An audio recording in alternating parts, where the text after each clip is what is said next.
It's saying that it's a detailed explanation of everything, and a guide and a mercy for those who believe. So to the people who believe, it's a detailed explanation of everything.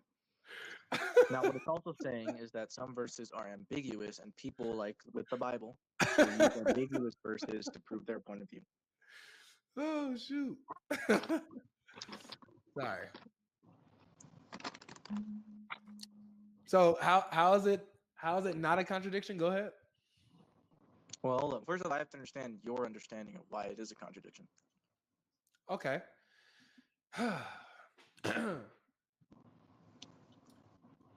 One place says detailed about everything, right? Detailed explanation of everything, right? Mm-hmm. So if it's detailed explanation of everything, Mm-hmm. that means that it will not be ambiguous, correct? Not necessarily. So you have to define what the everything means. Now we don't know what everything means, guys. That's not what I'm saying. I'm saying what do you Now think we that the don't know everything what means? everything means, and this is Islam. In Islam, you are going to question what hand means. You're going to question what everything means. You're going to question what the word what means. You're going to question everything because you have no answers, because the Quran, even the Quran verse, and I hope you're listening to this, Muhammad, even the Quran verse that says that it is a detailed explanation of everything is not detailed and explained by what it means by everything. Ain't that ironic?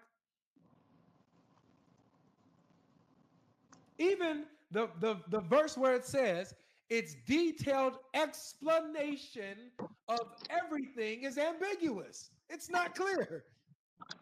It's not explained in detail. Go figure.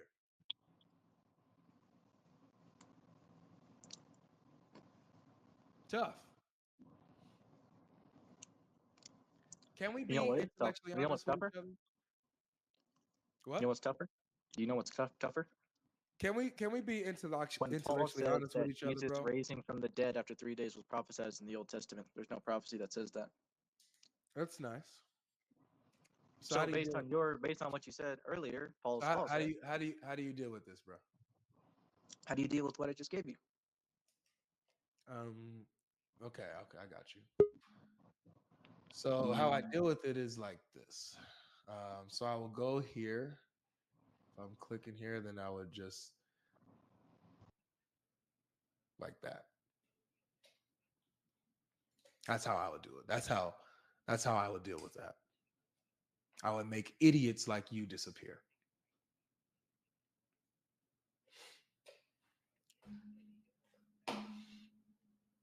Like, I,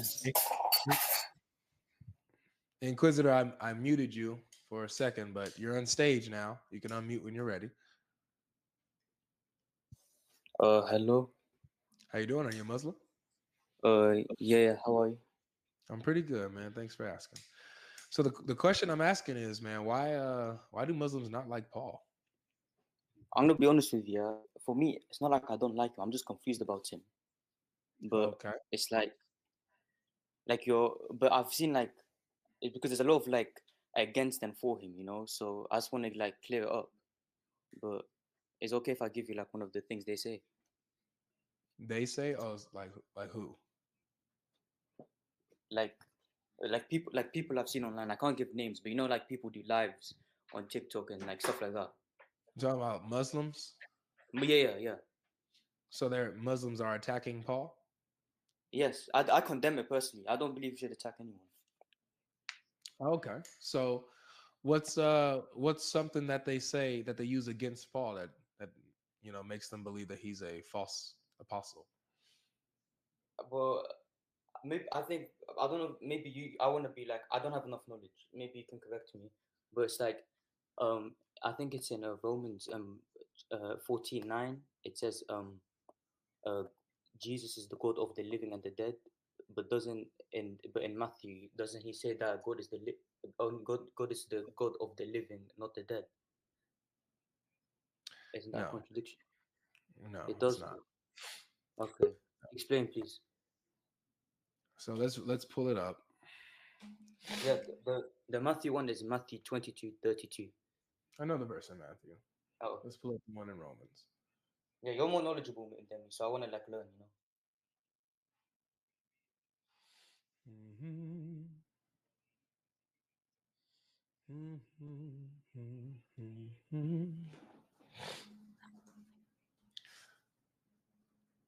So just to be clear, when they're bringing this up, uh, they're using this as an accusation against Paul for contradicting a teaching of Jesus. Oh, I would say so. Yeah. So does that mean that he that the teachings of Jesus are found in Matthew? Yes, personally, because yeah, I'm not like I'm questioning at this point, but yeah, historically, yeah, it is Yeah. the most reliable of the scholarly consensus. Yeah, anyone, So not only idiots and either. no, you're right. So then, by that standard, whoever contradicts the teachings of Jesus, especially the ones that we find in the gospel, they would be a false messenger, right? According to I'm that assuming, standard yeah, that they set. yeah, I would say so. Yeah. So that would mean that Muhammad, according to that standard, would be a false messenger, right? Because he obviously contradicts what Jesus taught Yeah, of in course. I'm Matthew. studying. As I said, I'm studying. But at this moment, yes, I would condemn him. Yes, and that's what I want to learn from you. Obviously, is you're the knowledgeable guy. I'm just like I'm nothing compared to you. Wow, I'm nothing compared to you, man. But I just All want right. explaining. I know there's maybe context, you know. So like Yeah, you explain, you know more. yeah. So this is what it's talking about here in Romans 14 and in Matthew 22. Goodness, what's going on here? But you're the first honest person that came up so far. So Yeah, I've studied all of it. All the scholars say yes. Why would I believe something a fable? You know, yeah, it's just logic. You know, you don't need a whole faith to say to go against that. yeah, exactly. All right. So this is what is happening in Matthew 22. So in Matthew 22, let me put it up on the screen here. In Matthew 22, you have they're asking, let's see here, about the resurrection. So the same day Sadducees came to him, who say that there is no resurrection, and they asked him a question, saying, "Teacher, Moses said if a man dies having no children, his brother must marry the widow and raise up offspring for his brother. Now there were 7 brothers among us. The first married and died, and having no offspring, left his wife to his brother. So to the second and third, down to the seventh. After them all, the woman died. In the resurrection, therefore, of the seven, of those 7 men, whose wife will she be? For they all had her." But Jesus answered them, "You are wrong, because you know neither the scriptures nor the power of God. For in the resurrection, they neither marry nor are given in marriage, but are like angels in heaven. And as for the resurrection of the dead, have you not read what it was said to you by God? I am, not was, but I am the God of Abraham, the God of Isaac, and the God of Jacob. He is not God of the dead, but of the living." And when the crowd heard it, they were astonished at his teaching. So he is refuting them with their thinking of there being no resurrection.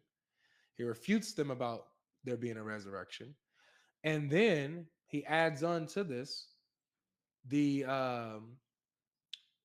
evidence that that the believers who died are actually still alive, even more alive than we are here on earth, because they're with God. So he says, so these people who, like for example, Abraham, Isaac, Jacob, they've passed away. However, they are alive with God. They're Yeah, alive yeah, with I've heard of that. Yeah, with the, God, like the right? Catholics and stuff like that. Yeah, I've heard of that. Yeah. It's just the last So, part. mhm. So that's the context in which he's saying. Abraham, Isaac, and Jacob, they are alive. They are living. They are with God. That's why God says, I am their God still. Not was in the past tense, I am, right? They're still alive with God. Now, Romans 14, it's a different context here. Romans 14 now. Wait, can I just say something quickly? Sure. So about the part where it says not the dead, what does that mean then? He's You showing said they them. were living.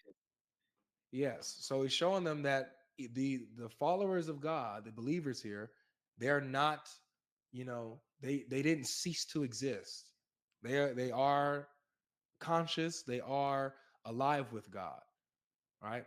So Yeah. with them, they think that there is no resurrection, that's it.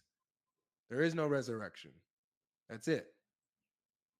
Right? And Jesus is refuting that, showing that even Abraham, Isaac, and Jacob are alive. Oh, so when he says the dead, he's talking about the people that said that Abraham was dead. Yes. And Okay. See, I all of get them are dead. Right? So now over here in Romans 14, let's read this in context here.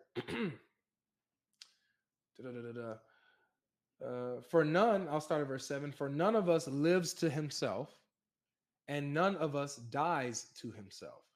For if we live to the Lord. And if we die to the Lord. So then, whether we live or whether we die, we are the Lord's. We belong to him. For to this end, Christ died and lived again, that he might be Lord both of the dead and the living. So whether you live, you belong to the Lord Jesus. Whether you die, you belong to the Lord Jesus. That's the context that Paul is referring to. Okay, I have no words. Okay, I get it now. It was a stupid argument. Okay, Yeah, I know now. it's a stupid argument, but that's what they come up with. That's what they do. Hey, Yeah. Robert, can you tell me in the private chat if you're a Muslim, Robert? If you're not a Muslim, this is only for Muslims to join. Yeah, I guess I've nothing else to say now. I think I believe fully. There's not much I can go against, is there? That's all I needed to clear up. That's it. That's all you needed. Think, wait, is it okay for us something, but it's not on the topic? Sure. Is this like how do I study further? Do I just look at the church fathers or stuff like that? Or Yeah, if you want to look into the history of the church and the interpretations of the church fathers, you can go ahead and look into church history, church tradition. That's a good place to go to see how they interpreted certain verses, certain scriptures, see what the church was unified on, when it comes to theology, the deity of Christ, the Trinity, and stuff like that. See how they explained it, see the heresies that they come against and how they refuted these heresies, right? Like, the people who rejected the deity of Christ, or even people yeah, rejected that Jesus was human. They believed he was divine, but not human. So you got the church that constantly deal with these heresies that are popping up. And so you'll see how Christian theology is sharpened and sharpened and sharpened over time.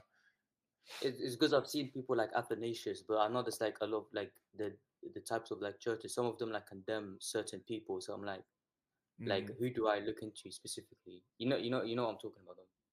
And look into all of them. Look into all of them. Okay. Look into what Irenaeus teaches, Ignatius. Look into Polycarp. Look into Eusebius, because he breaks down a lot of the history of the church. And look into all of them, man. Okay. You'll be Thanks a all lot, right. man. All right, Thank yeah. you. God Take bless care you. of yourself, bro. Have a nice day. You too.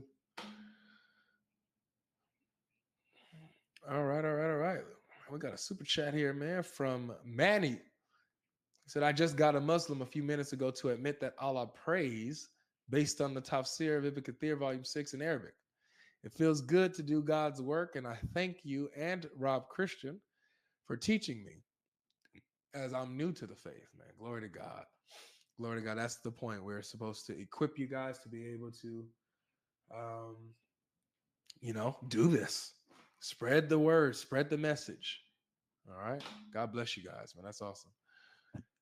The internet is a beast, tearing Islam to pieces. That's right. That's right. All right, let's see. Next guest here. How you doing?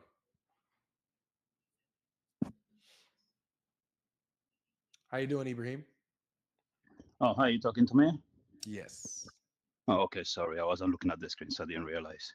All good. So the question I've been asking is, why do Muslims dislike Paul? To be honest, I'm not so knowledgeable as about Paul per se. Mhm. I do know that people believe that he led people astray, and by listening to the other brothers that contributed before me, there is out of belief that he contradicted himself. Mhm. Um, then listening to you, you brought up these verses from the Quran that I really didn't know, and I found that quite interesting. I can't remember the verses because, as I said, I'm not looking at the screen. Can you bring them up again? Yeah, sure.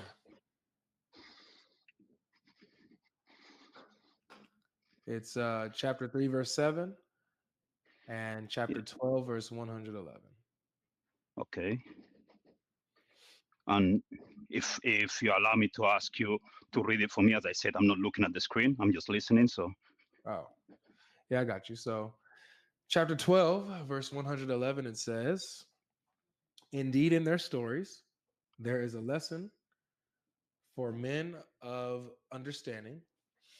It, the Quran, is not a forged statement, but a confirmation of Allah's existing books, the Torah and Injil, uh, and a detailed explanation of everything, and a guide and a mercy for the people who believe." Now, the okay, contention here is how the Quran says about itself that it is a detailed explanation of everything. That's the focus. okay, All right. So then we go to the other verse, chapter 3, verse 7, and it says, "It is he who has sent down to you the book. In it are verses that are entirely clear. They are the foundations of the book. okay, And others not entirely clear. So as for those okay, who in whose hearts there is deviation, they follow that which is not entirely clear thereof, seeking fitna and seeking for its hidden meanings. But none knows its hidden meanings except Allah, and so on and so forth. okay. All right. So basically, you believe that is a contradiction? Yes. Okay, Yes. then I find quite interesting because just based on basic understanding or just comprehension, uh, I believe that this is describing what you're doing right now, which is an amazing deed by the Quran. Because if you look at it, it's saying that the Quran as a whole is a detailed description of everything, right? That's that's But what there yes. can be verses that if you isolate them, they might not be entirely clear, and there is people that choose to just focus on isolating certain verses just to misconstrue the message. But the Quran as a whole has little explanation of everything, so I don't see no contradiction there, just based on very basic reading comprehension. Okay. So I So think your problem here is lack of reading comprehension, really. well, let's see. Let's see if I'm not comprehending it, or let's see if I'm comprehending it perfectly and just going with what the Quran says.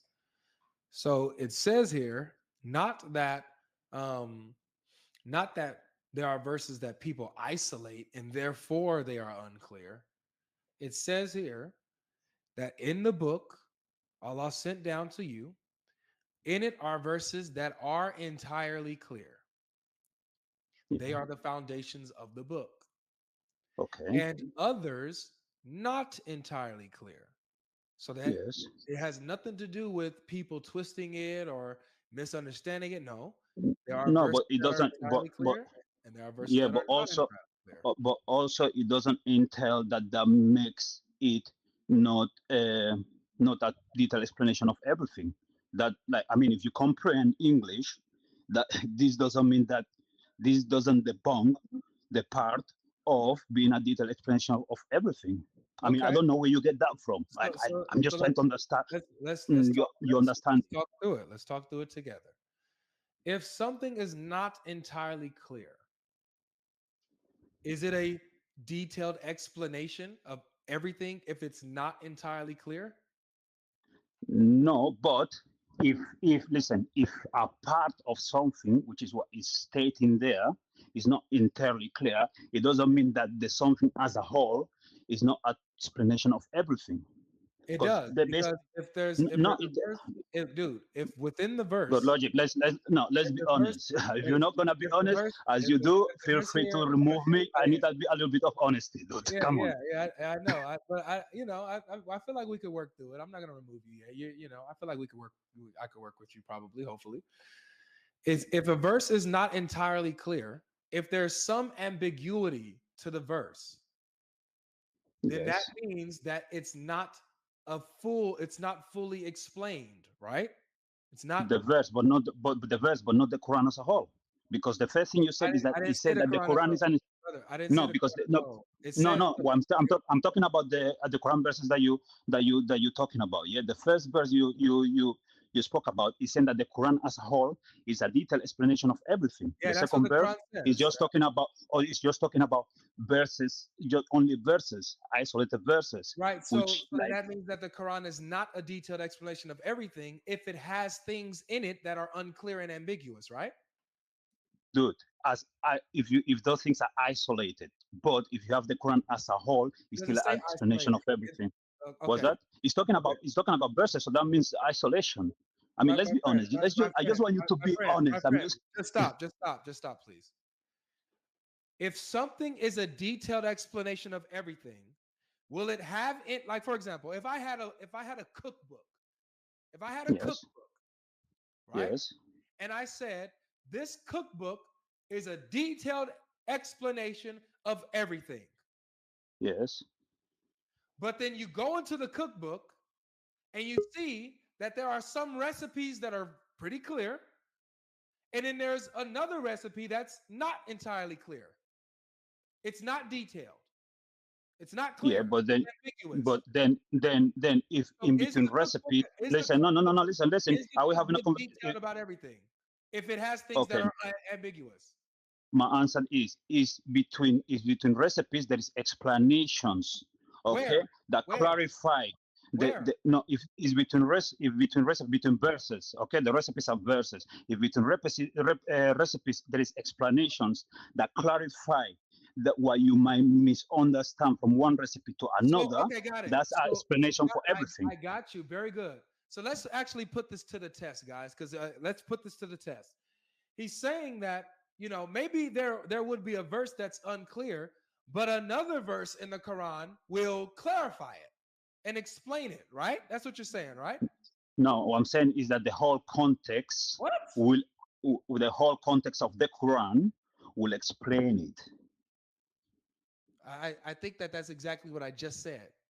No, that's the one you said. You said a verse. I said the whole context. That's two different things. Okay. So that's what I want you to do.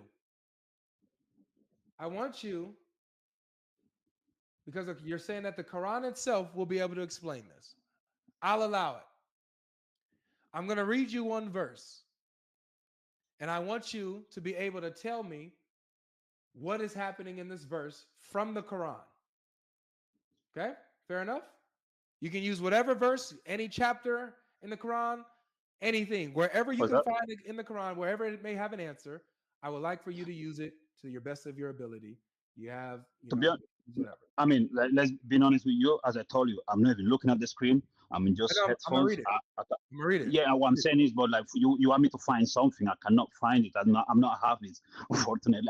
I was just, even my You have conversation the is internet. based. I'm here for you, bro. I'm here for you. I have the computer at my disposal. Whatever you want me to Yeah, search, I'll help. yeah, but at the same time, you're like, listen, you're trying to So, debug me. so I'm not I'm gonna gonna I'm read not the gonna verse. trust you on it. No, I'm not I'm gonna gonna read trust the you verse. on it Well, because I you've don't been care what you trust. honest. I don't care what you trust. I'm gonna Yeah, read you the verse. I want you I to don't care what you tell me because you're a all very right, good. dishonest person. You know, Mute up. Let's see what you get. So tell me the answer to this. I'm out. I cannot Glorified with the being, dishonesty. You glorified saw being. this on. Please mute up and wait for your verse to be read. I'm out. Wait, okay, I'll just put you down and just bring you up when I'm done. All these, you guys are just going straight in panic mode. You don't got to go straight into panic mode. Don't go straight into panic mode. It's okay. It's okay. All right. Glorified be he who carried his servant by night from, and he ran away, guys. The coward ran away. The absolute coward panicked and ran away because he sees the contradiction and he can't deal with it. I'll wait to use this for somebody else.